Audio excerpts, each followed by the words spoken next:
तो हम लोग जनन टॉपिक कर रहे थे, रिप्रोडक्शन। क्या कर रहे थे? रिप्रोडक्शन। तो जनन टॉपिक को हम लोग कर रहे थे। ये मेरा यूट्यूब चैनल का नाम है रविकांत स्टडी प्लस। ये मेरा यूट्यूब चैनल का नाम है। और ये क्लास कितना है आपका? ये क्लास 2 है। अगर आप 1 नहीं देखे हैं तो उसको आप सबसे पहले देख लीजिएगा। तो देखिए, आज की वीडियो में हम सीखेंगे जैसे कि जीव द्वारा समान संतति का सृजन।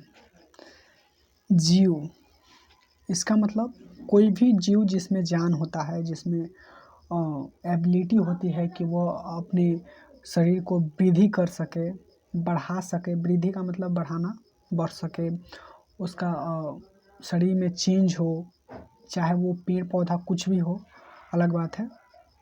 उसके द्वारा समान संतति, संतति माने होता है ऑफ स्प्रिंग्स। ऑफ स्प्रिंग्स का मतलब क्या होता है? ऑफ स्प्रिंग्स का मतलब होता है उसका बच्चा, इसका मतलब उसका बेटा। जैसे कि मनुष्य, वो भी एक जीव है, तो उसको भी एक बच्चा होता है, तो बेटा या बेटी, तो वो क्या है? संतति है। वो क्या है? संतति। समझ में आया? वो क्या है? संतति। तो वही बोला कि समान, जीव द्वारा समान संतति का सृजन। इसका मतलब यह होगा कि जीव द्वारा समान, अपने जैसा जन्म देना। ओके, अपने जैसे को, जैसे कि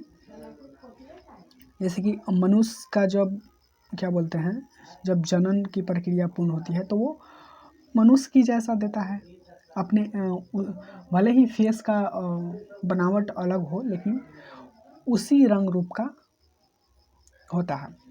तो उसी प्रकार बोला गया है इसमें कि जीवों द्वारा समान संतति। संतति का मतलब आप संतान समझ सकते हैं, चाहे वो कुछ भी हो, जानवर का हो, आदमी का हो, समझ रहे हैं ना? संतति का मतलब संतान, सृजन। ओके, इसी को हम आज पढ़ने वाले हैं। ठीक, तो चलिए हम देखते हैं। देखिए, जनन क्रिया, जनन आपको हम समझा दिए कि जनन क्या होता है।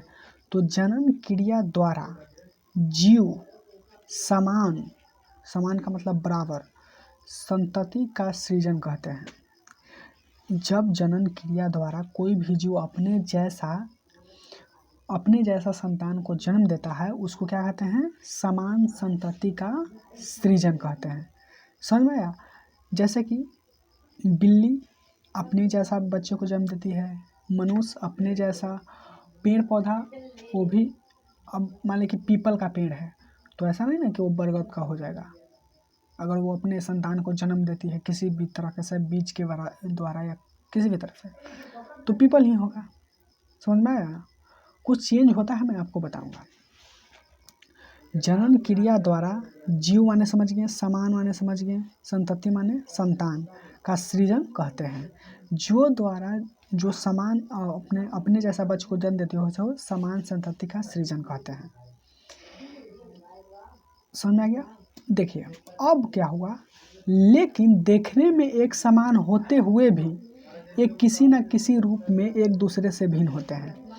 क्या होता है कि कभी कभी आप देखे होंगे, मनुष्य को ही ले लीजिए, तो मनुष्य की दुनिया में कभी कभी आदमी, जैसे कि कोई भी है मनुष्य, उसी की तरह जैसे कि होता है, लेकिन कभी कभी उसका जो उसमें कुछ ना कुछ भिन्नता आ जाता है। तो वो भिन्नता क्यों आ जाता है?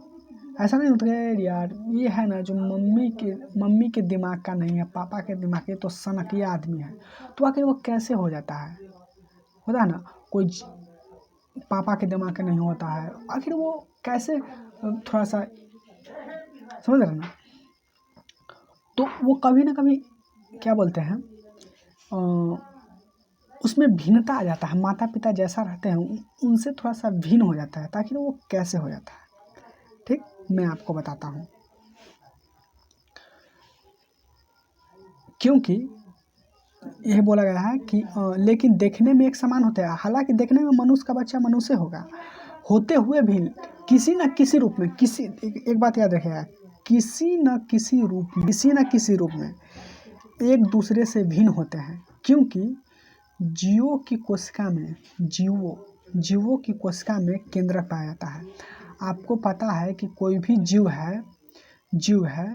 जीव है उसमें क्या पाया जाता है, केंद्रक पाया जाता है। इस तरह से केंद्रक पाया जाता है। और केंद्रक के भीतर डीएनए और प्रोटीन से निर्मित गुणसूत्र रहते हैं। और यही केंद्रक में डीएनए और प्रोटीन से निर्मित गुणसूत्र रहते हैं। क्या रहते हैं, गुणसूत्र रहते हैं।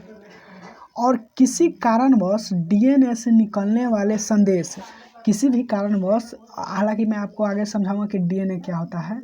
डीएनए से निकलने वाला संदेश यानी इंफॉर्मेशन में भिन्नता हो जाता है। क्या होता है, भिन्नता, अलग हो जाता है।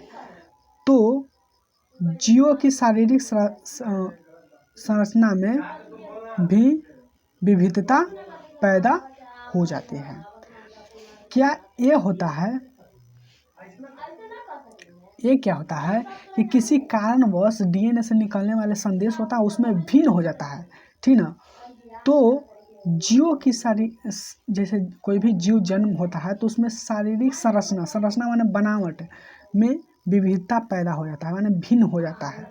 तो वही होता है, डीएनए से निकलने वाले संदेश में भिन्न हो जाता है, अलग हो जाता है। उससे डीएनए से जो भी संदेश निकलता है वो अलग हो जाता है। तो इसीलिए कभी कभी शारीरिक संरचना माने शारीरिक बनावट में भी अलग उसका रूप हो जाता है। ऐसा ये होता है, कभी कभी आप देखोगे कि किसी का माता पिता कह सकते हैं कि कान नहीं है, कान इस तरह टेढ़ा होकर नहीं ताकते हैं, लेकिन उसका बेटा कभी कभी टेढ़ा या लंगड़ा इस तरह से हो जाता है। तो ऐसा इससे होता है, डीएनए के जो संदेश जो भिन्नता हो जाता है ना, तो वो शारीरिक संरचना में उसमें विविधता पैदा हो जाती है। यही मुख्य कारण है। और अगले वीडियो में मैं आपको दूसरा टॉपिक लेके आऊँगा। तब तक के लिए इसका पीडीएफ वीडियो के डिस्क्रिप्शन बॉक्स में मिल जाएगा।